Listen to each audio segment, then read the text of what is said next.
Pennod 2. Penderfynu ar syniad ar gyfer dy fusnes. Croeso i bodlediad bod yn Fos Arnat Ti dy hun, canllaw'r entrepreneur ifanc i gychwyn busnes. Pinnau dy fod i'n meddwl am gychwyn busnes am y tro cyntaf, neu fod gen ti syniad ti eisiau ddatblygu, mae'r podlediad yma i chdi. Mari dwi a fyddai'n dy arwain di drwy'r gyfres 15 rhan yma, fydd yn dy gadw di ar y trywydd iawn ac yn dy helpu di i ddeall a meddwl am yr heriau sy'n codi wrth gychwyn busnes. Rhan o wasanaeth Busnes Cymru y Llywodraeth ydy syniadau mawr Cymru, a'i nod ydy codi dyhead a chefnogi entrepreneuriaid ifanc i gyrraedd eu uchelgais mewn busnes.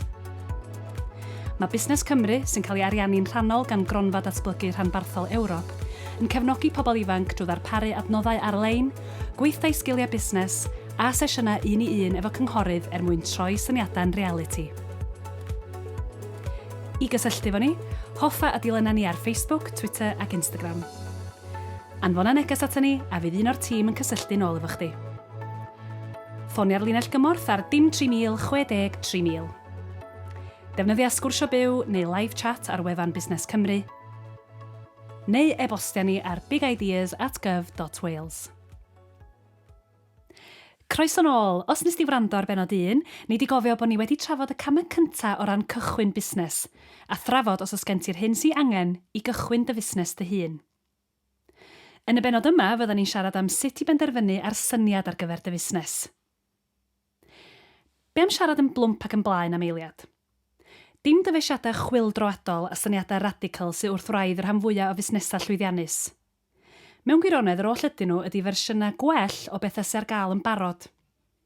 Felly os ti'n panicio am dy fod i methu meddwl am syniad hollol newydd, paid â phoeni. Y peth pwysica ydy cofio yn gyntaf bod rhaid i dy fusnes di fynd law yn llaw efo dy sgiliau di a dy bersonoliaeth di, ac yn ail fod angen i'r busnes fedru gwneud pres. Dwi'n i'm amdana chdi, ond dwi'n ffeindio meddwl am syniadau newydd yn beth reit anodd i'w wneud. Felly mae gen i gwestiwn i ddau fydd gobeithio o helpu chdi pan fyddi di mynd ati i feddwl am syniad. Meddylia am pa fath o waith sy'n dy siwtio di. Gna restr o'r pethau sy'n dy gwneud di'n chdi. Wyt ti'n greadigol? Wyt ti'n berson trefnus? Wyt ti'n dda fo pobl? Wyt ti'n un da fo gwaith papur? Neu di'n well gen ti ddefnyddio dy ddwylo a gwneud rhywbeth? Ydy'n well gen ti weithio ar ben dy hun neu mewn tîm? Does na mateb cywir na anghywir i'r cwestiwn yma. Mae'r atebion jyst yn diffinio dy steil di o weithio. Mi all hyn droi di ar y trywydd iawn o ran meddwl am syniad ar gyfer dy fusnes. Meddylia am dy ddiddordebau, y pethau ti'n angerddol drostyn nhw. Os na bobl eraill yn mwynhau'r un pethau? Os oes na, be am selio dy fusnes ar un o dy ddiddordebau di? Mae angerdd yn rhan hanfodol o unrhyw fusnes. Os ti'n caru beth ti'n neud, gyd i fwy o fwynhad o dy waith a fyddi di'n fwy tebygol o lwyddo. Os na alw am sgil sy'n gen ti? Meddylia am y sgiliau sy'n gen ti'n barod. Mae yna rai sgiliau fydd pobl bob amser yn barod i dalu amdanyn nhw. Pinnau dy fod i'n gogydd gwerth chweil, yn fecanig beic neu'n saer, mae pawb angen rhywun fel chdi. Wyt ti wedi dod ar draws cyfle sy'n rhy dda i'w golli? Rhywbeth newydd? Mae yna gyfleon allan yna os medru di ddod o hyd iddyn nhw. Oes na alw am wasanaeth neu gynnyrch arbennig? Os na fwlch yn y farchnad fedru di i lenwi? Be bynnag ydio, ella mae chdi di'r person neu'r busnes mae pobl i angen. Wyt ti wedi dod ar draws problem y medru di ei datrys? Wyt ti'n medru meddwl am rhywbeth sydd ddim yn gweithio fel y dyla fo?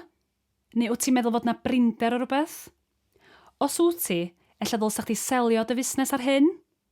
Hyd yn oed os nad ydy problem yn effeithio arna chdi, wrth wrando ar bobl eraill yn cwyno am bethau, buan y doedi i wybod be di'r pethau mae pobl yn fwyaf anhapus efo nhw, a jackpot, dyna syniad am fusnes.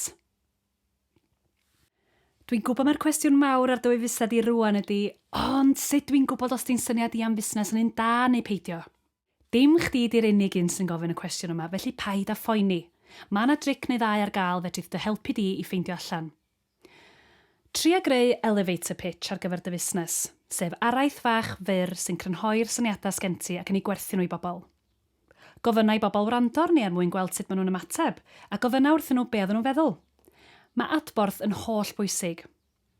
Ond cofia, ella na dim dy fam di'r person gorau holi am hyn, gwyn y gwel, Mae hi'n bownd o ddeitha chdi bod y syniad i yn ffantastig.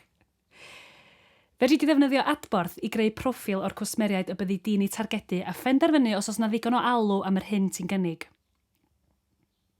Elfen arall allweddol mewn unrhyw fusnes ydy USP, yr unique selling point, neu'r rhinwedd gwerthu unigryw. Meddylia pam dylai cwsmer dy ddewis di dros unrhyw un arall. Fedri di selio dy USP ar sgiliau sgen ti, neu ar y gwasanaeth fyddi di'n ei ddarparu. Gna'n siŵr bod chdi'n gwybod be di dy gryfdera di, ond hefyd os ti angen help efo rhywbeth, bydda'n onest a gna gysylltiadau efo'r bobl iawn. I siarad efo Fran Hunt am sut nath hi benderfynu ar syniad ar gyfer ei busnes Frankly Materials. Hello, Fran. Hello. Nice to meet you. So where did the idea come from for your business? So the idea for my business came from my background as a prop maker. So I worked as a prop maker for about 10 years. I moved back to Wales and thought, brilliant, I can find a local materials supplier. I'm very passionate about using local businesses. And I found that there wasn't a materials supplier. So I saw that gap in the market and decided to go for it and start up our own prop making supply company. Wow. So is that what you tell people, that if you find something that's missing or lacking, is to just run with it if you've got that idea and that opening? Definitely. Do something that you're passionate in, do something that you're knowledgeable about. I was lucky to have all of that background of 10 years before I started the business, which was really, really helpful for me. But also if there's something in a hobby that you think, oh, this is a problem, this doesn't work quite right, or something in work that you think, oh, I've got a solution to this, that can also be an opening as well to start your own business. So what happened after you noticed that there wasn't this company in Cardiff? Where did you go from there? I really just started looking at competitors, and it's quite a small industry, so I'd been a customer of all of them, which was very helpful when you're setting up a business. So I looked at what do they do that's really, really good, and what do they do that perhaps, as a customer I've experienced that's not so good, and then use that as a basis to start the business, really. Were you quite apprehensive or nervous about the whole thing, or did it feel like a natural thing to do? It was quite natural for me. I was studying a master's degree at the time, and setting up a business, so I was very busy. I don't do things by halves, but it was just my next step, really, that I wanted to do something. And I've been in self-employment before, so this was slightly different, setting up a limited company. But it was just that natural step for me. What were the main challenges then? The main challenge with a business like ours is health and safety. So a lot of our products are hazardous. Some are explosive, some are an irritant. So trying to get a courier to courier them was a huge challenge, and it took us 8 months. Wow. So that was a big challenge. And of course, if you don't have a courier, you don't have a system of getting products to your customers, then you don't have a business. So it took a lot of phone calls, a lot of perseverance. But we wanted to build a business on that strong foundation and be honest about what we were selling and what we were couriering to different places. So yes, that was our biggest challenge. And sometimes you think, is this possible? But it's just about perseverance, really. Perseverance is really important. Definitely, yes. Yeah. Business can be really, really rewarding, but it can also be really challenging, and the buck stops with you, so you have to get through it and find problem-solving skills to get through that. So what exact materials are we dealing with here with your business? So we basically sell what look like buckets of goo. You mix two parts together, it has a chemical reaction and creates a cured product. So basically, they're things like silicone, resins, fiberglass, and they're used to make anything an actor touches that they don't wear. So that could be fake limbs, it could be animal heads, it could be prosthetics, anything like that can be used, can be made using our products. Is there anything else you've learned along the journey that you'd like to share with young people thinking of starting their own business? I think really the main thing is do something that you're passionate about. Business is long hours. Sometimes I think I work 24 hours a day, but because I'm passionate about it, it doesn't feel like work so much. And it's rewarding, but it comes with challenges. And if you've got a passion at the core of that, then that's the thing that will carry you through when it gets tough.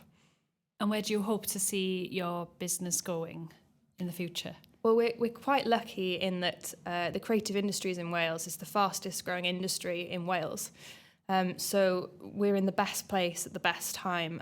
So as that grows, we're growing with it. So we're really, really lucky to be in that position. Thank you very much. Cofio ymuno efo fi eto ym Pennod 3 pan fydden ni'n trafod sut I droi syniad yn reality ac yn trafod pa gamau ti angen I cymryd nesaf mwyn gwneud yn siŵr fod hyn yn digwydd. I gysylltu efo ni, hoffa a dilynna ni ar Facebook, Twitter ac Instagram. Anfona neges ato ni a fydd un o'r tîm yn cysylltu nôl efo chdi.